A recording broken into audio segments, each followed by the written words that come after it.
I'm sensitive, so man, you about to have me crying in the seat already. Dang. Well, I give honor to the guy who's head of my life, Pastor Ruffin, his beautiful wife, and to those honors due. Like he said, we met each other, we knew each other in high school. All that lunch money, that was my buddy. That was my buddy. He messing with y'all, that was my buddy. But he was skinny with a big head. And I seen him at the gym. I'm like, this brother done filled out. Got the smooth beard and everything, looking good. Yeah, I'm proud of him though.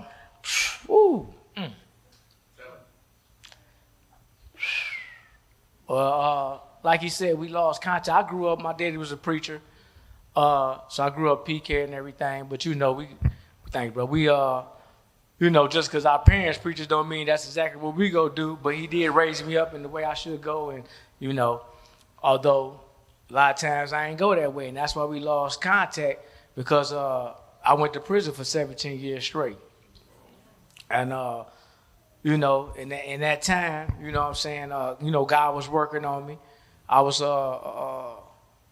taking responsibility for myself and what I did, not making excuses, because, we quick to do that. We quick past the buck, just like Adam, you know what I'm saying? Well, you gave me that woman. No, I told you what to do, you know what I'm saying? And I knew better.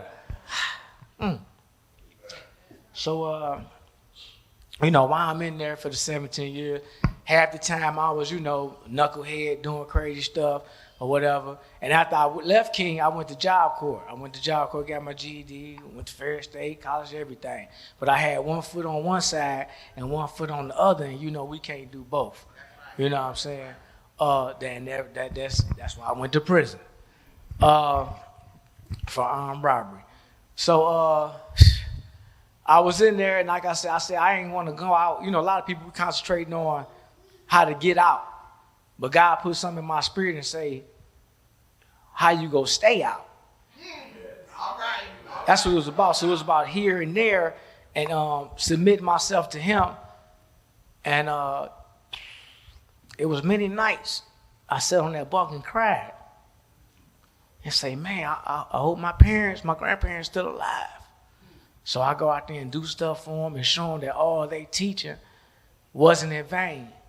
Because my family come from a large family as far as Detroit Metro, as far as in the Lord, So that's why, obviously, I got whipped with many stripes. And so I came, I went through a lot of stuff in there, whatever. But God was steady shaping and molding me. He was shaping and molding me. He's preparing me to come back to the world so I can give a testimony. So I could do this right here. Because he don't have you go through nothing just for you. It ain't just for you, because every time he bless somebody, he say, now go tell somebody. Tell somebody. So you can draw somebody in where they don't have to go as far as you did. Hopefully they catch on quicker before it's too late. And so I come out. Of course, I came out. My parents, they were supporting me, had somewhere to stay. So I'm going to temp service jobs, riding my bike, and throwing it on the front of the bus, catching the bus to work.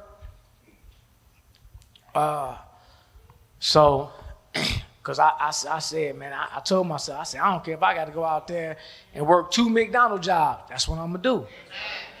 And it just so happened, I come out, I had a job at the plant, and I had a second job at McDonald's.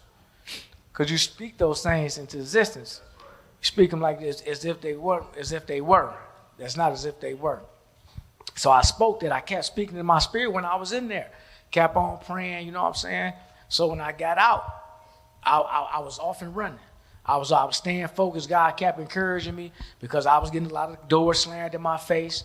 But I felt good to have an opportunity to even try to get a job. Because I was sitting on a steel bunk for 17 years.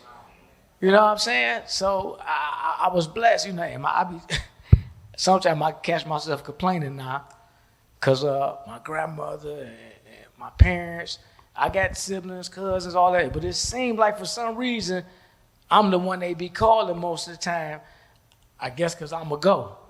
But I pray for it. I pray for it. To be able to just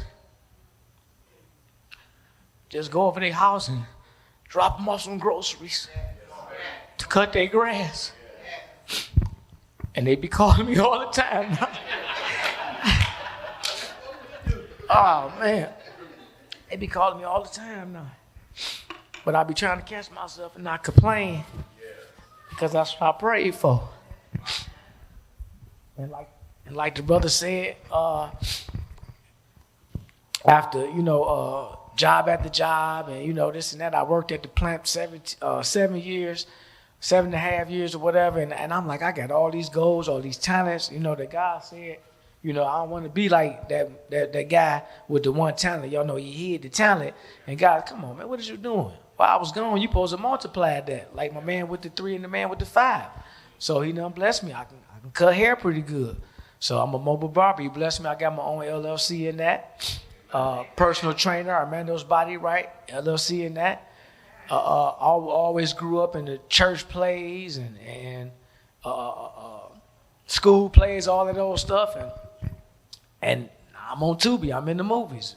Y'all might see me on the commercial. I got a commercial out there that people be saying they see, a law firm commercial or something. But, and I'm still striving. I'm still striving. He told me, like I said, this is what I'm supposed to be doing. I'm supposed to be testifying. I'm supposed to be telling my story to encourage somebody else. That's what he gave. My gift is an encourager. I'm encouraged. God bless that my younger brother up under me has a nonprofit called Just Because We Care. And since I've been out 11 years, by the way, praise God. And I be thinking, like, when the heck am I going to stop crying? Hey, every time, like, dang. So my younger brother up under me got the nonprofit. So I've been cutting hair for free, using my talent for the kids going back to school, the community for the vagrants and the homeless. And he got the foster homes and everything. So he be blessing me to have so many opportunities to keep on pouring into, those who need it, as the Spirit lead me or whatnot. And I just thank this brother, him and his wife, and, the church inviting me. And I got a whole lot more to say, but I got 10 minutes and I got to be obedient. I ain't trying to get jumped on by the brother because he ain't skinny no more.